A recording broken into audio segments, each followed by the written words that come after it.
2 more battalions will be sent to the troubled Borneo Island as indigenous Dayak started enforcing a deadline today for all Madurese migrants to leave central Kalimantan's capital.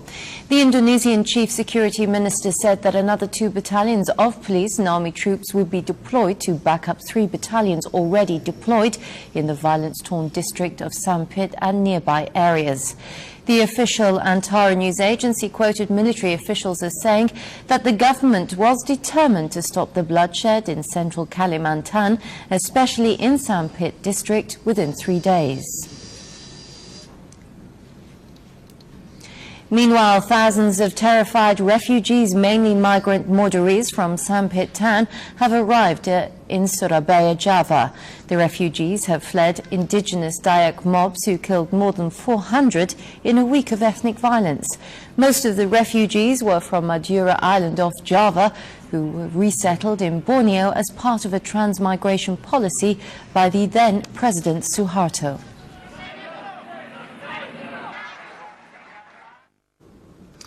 The United Nations top human rights official arrived in Beijing for discussions on China's controversial re-education through labor system today, as dissidents urged her to press for the release of a jailed democracy activist.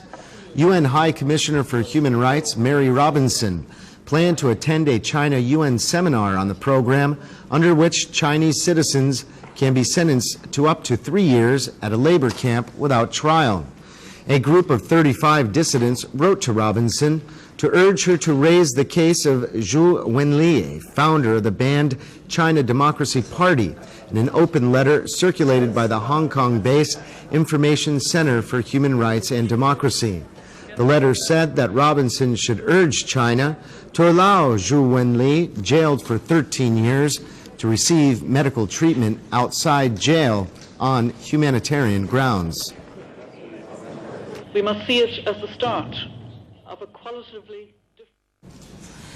Indian guerrilla leaders, accompanied by hundreds of supporters, began yesterday a march that will take them through several states and ending in the capital, Mexico City, on March the 11th. The march by the Zapatista National Liberation Army, the EZLN, from the troubled Chiapas province is aimed at pressurizing Congress to pass legislation without amendments on more rights for the Indians. Rebel leader Sub-Commandant Marcos left his forest town hideout of La Realidad en route for San Cristobal last Saturday, where he met with 23 Zapatista commanders and ordered the start of the march. Interior Minister Santiago Creel last Friday said the government elected last year in an upset that turned out a ruling party after 70 years of sway will even provide police protection to the march. In return, the rebels will travel without weapons but with their characteristic ski masks.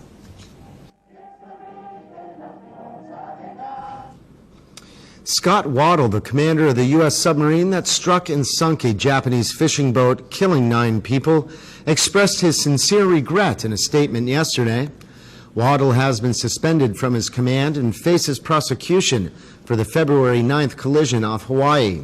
A U.S. Navy Court of Inquiry will begin its hearings into the sinking of the Ehime Maru on March 5th.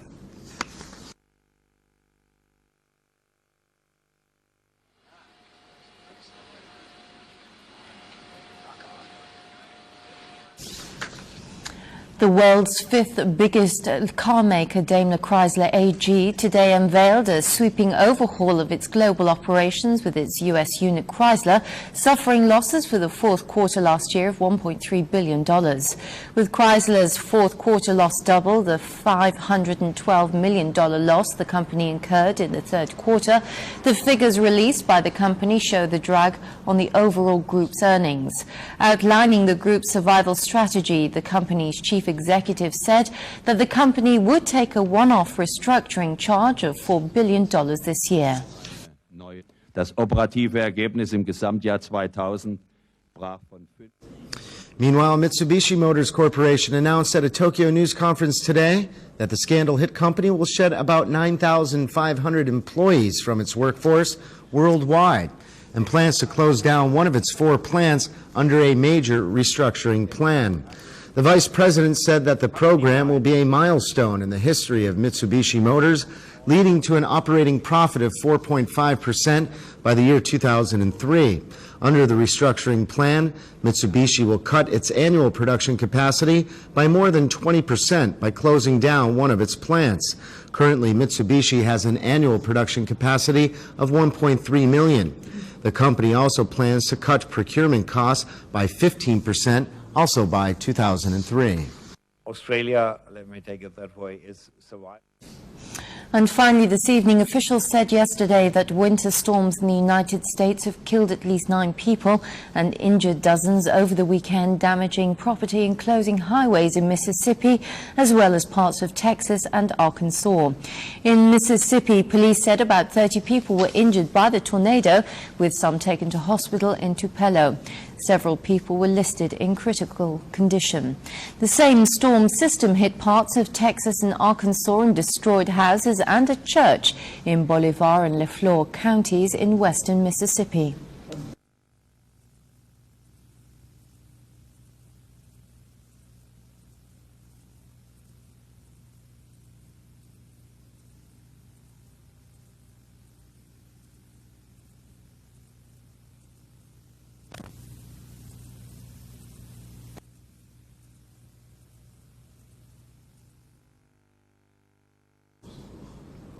We now take you to the weather forecast with meteorologist Jamal Ibrahim.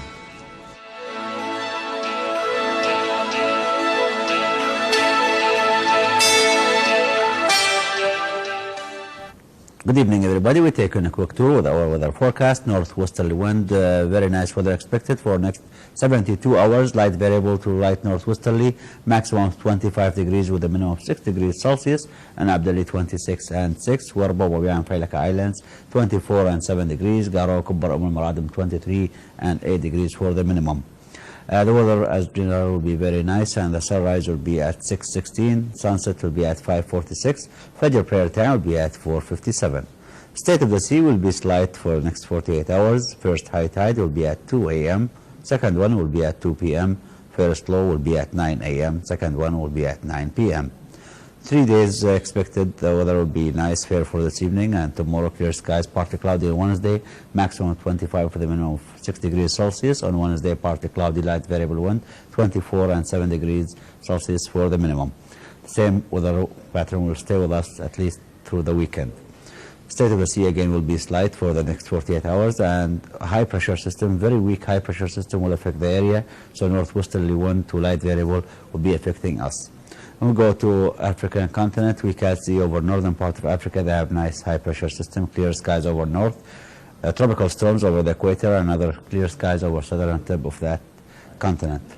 And to Europe, we can see, as we move from Africa to Europe, we can see lots of frontal system moving at this time of the year, a high pressure system over western part of Russia, still snow over northern England and part of Scandinavia, a cold front passing from northern part of France all the way to southern part of Spain, partly cloudy, scattered rain showers over the snow over northwestern part of Turkey.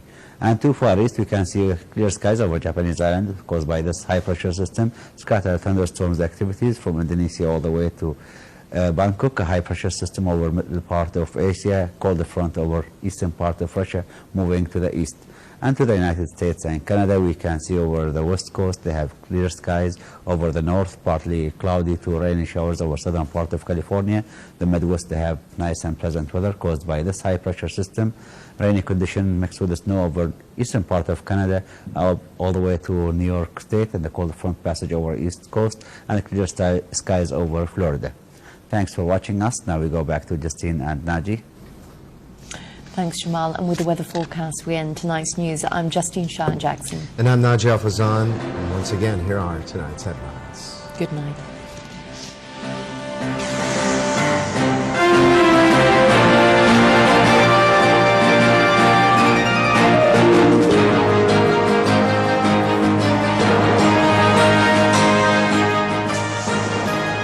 In the headlines, Kuwait celebrates the 10th anniversary of its liberation from Iraqi occupation on the 26th of February 1991. The U.S. Secretary of State departs from Kuwait after meeting with the country's leadership. Israel's Prime Minister-elect Ariel Sharon expresses optimism over forming a coalition government. And Indonesia announces more battalions are to be sent to troubled Borneo.